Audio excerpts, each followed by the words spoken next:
How to make breadcrumbs.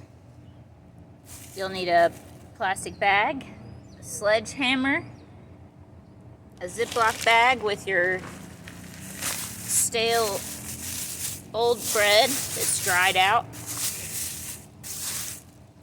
and then you just lift the sledgehammer and slightly tap it down.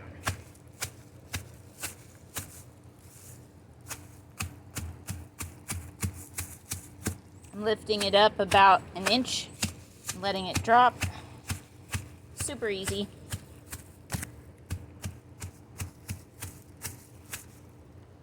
The reason we use 2 bags is in case the stone underneath broke it. Oh, look at that. Super easy breadcrumbs.